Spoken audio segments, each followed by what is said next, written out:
MR constructions వాళ్ళు గుంటూరుకు 3 వైపులా 3 మంచి అపార్ట్మెంట్స్ నిర్మిస్తున్నారు. లాంలో రాధాకృష్ణ, గుజ్జనగూడలో యువి అర్బనైట్, తెనాలి రోడ్ లో కేవీ రెసిడెన్సీ. ఎంఆర్ కన్స్ట్రక్షన్స్ మీ ఇంటిని అందంగా నిర్మిస్తాం. మన రాష్ట్రం యొక్క ప్రాతినిధ్యం పార్లమెంట్లో తగ్గిపోవటానికి ఇది దారి తీస్తుంది. రాష్ట్ర ప్రయోజనాలు ముఖ్యమా, కేంద్రంలో మోడీతో దోస్తీ కోసం రాష్ట్ర ప్రయోజనాలని త్యాగం చేయదలుచుకున్నారా? తెలుగుదేశం, జనసేన, వైసీపీ పార్టీలు ప్రజలకు చెప్పాలని చెప్పి మేము కోరుతున్నాము. దక్షిణాది రాష్ట్రాల్లో, దక్షిణాదిలోనే కాదు, ఆ మాటకు వస్తే మొత్తం ఈ ప్రాతినిధ్యం తగ్గిపోతుంది అనుకున్నటువంటి రాష్ట్రాలు అందరూ ఏదో రకంగా ప్రాతినిధ్యం ఉంది. పక్కనున్న తమిళనాడులో అటు బీఆర్ఎస్ ఇటు కాంగ్రెస్ ఇద్దరు ఉప్పు నిప్పు అయినా సరే ఇద్దరు హాజరయ్యారు. తమిళనాడులో అన్నా డిఎంకే రోజు తన్నుకుంటున్నా ఇద్దరు దాన్ని అపోజ్ చేస్తున్నారు. కేరళలో వామపక్ష పార్టీలు, కాంగ్రెస్ ఇద్దరూ దీన్ని వ్యతిరేకిస్తున్నారు.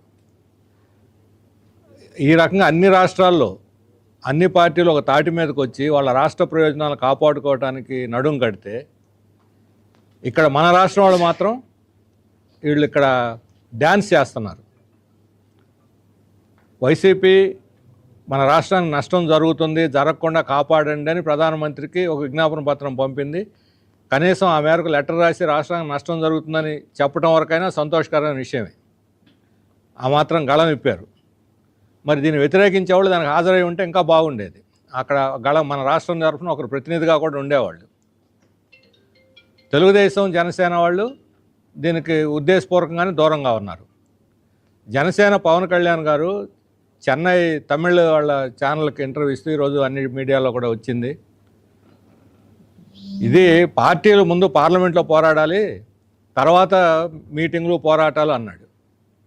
మరి పార్లమెంట్లో పోరాడాలా అని ఆయన వైఖరి నిజాయితీతో చెప్పింది అయితే, ఇక్కడున్నటువంటి జనసేన, తెలుగుదేశం సభ్యులు వాళ్ళకు కూడా పార్లమెంట్ సభ్యులు ఉన్నారు. మరి ఈ పార్లమెంట్ సభ్యులు లోక్సభలో దీన్ని లేవనెత్తమని ఆయన వాళ్ళని ఆదేశించారా లేదా చెప్పాలని చెప్పి మేము కోరుతున్నాం. ఆయన చెబుతున్న మాటే ముందు ఆయన అక్కడ వాయిస్ వినిపించి, మన రాష్ట్రం తరఫున పార్లమెంట్లో వాయిస్ వినిపించి, ఆ తర్వాత ఈ సమావేశానికి కూడా వాళ్ళు హాజరయ్యి ఉంటే దానికి ఒక వెయిటేజీ, దానికి కావాల్సినటువంటి విలువ వస్తుంది. ఈరోజు ప్రజల యొక్క మనోభావం దృష్టిలో పెట్టుకొని వ్యతిరేకించలేక, దీన్ని బీజేపీని బలపరచలేక ఈ రకమైనటువంటి గోడ మీద పిల్లివాటం, డ్యాన్స్ చేయటం అని దీన్ని ఒక రకమైనటువంటి సర్కస్ ఫీట్లు. ఈ సర్కస్ ఫీట్లు రాష్ట్ర ప్రయోజనాలకు నష్టం. తెలుగుదేశం పార్టీ చంద్రబాబు నాయుడు గారు డీలిమిటేషన్ గురించి మాట్లాడకుండా తప్పో ఒప్పో మనకు నష్టమా లాభమా తేల్చి చెప్పాలి. దాని బదులు 75 సీట్లు అసెంబ్లీలో మహిళలకు పెరుగుతాయని చెబుతున్నారు. అసలు దానికి దీనికి ఏమైనా సంబంధం ఉందా? మోకాటికి బోడిగుండుకి ముడేయటం అంటారు దీన్ని. అసలు మహిళల రిజర్వేషన్ల అంశమే అసలు ఇంతవరకు చర్చలోకి రాలేదు.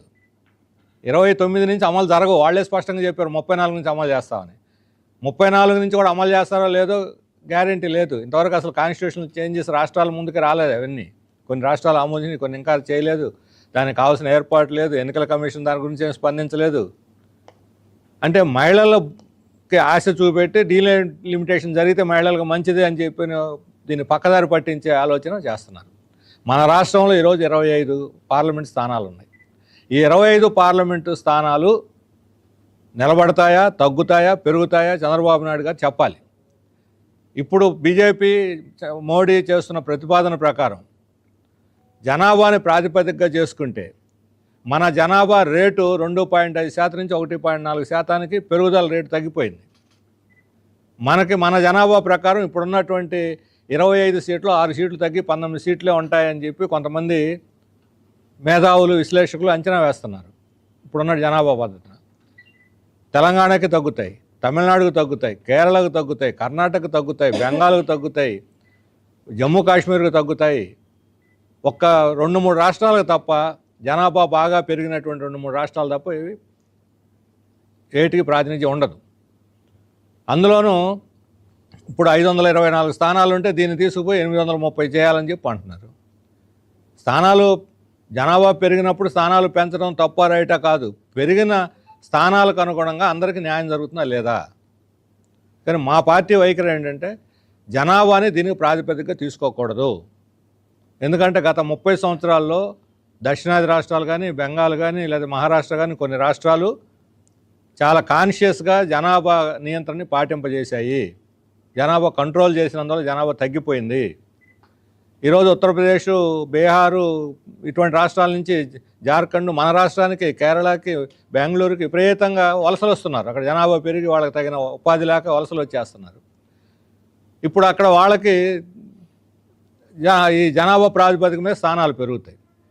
అంటే బీజేపీ బలంగా ఉండి బీజేపీ యొక్క దాన్ని స్థానాన్ని సుస్థిరం చేసుకోవడానికి ఆ రాష్ట్రాలకు ప్రాతినిధ్యం పెంచి బీజేపీయేతర పార్టీలు ఉన్న చోట ఈ ప్రాతినిధ్యం తగ్గించడానికి కుట్ర ఇది.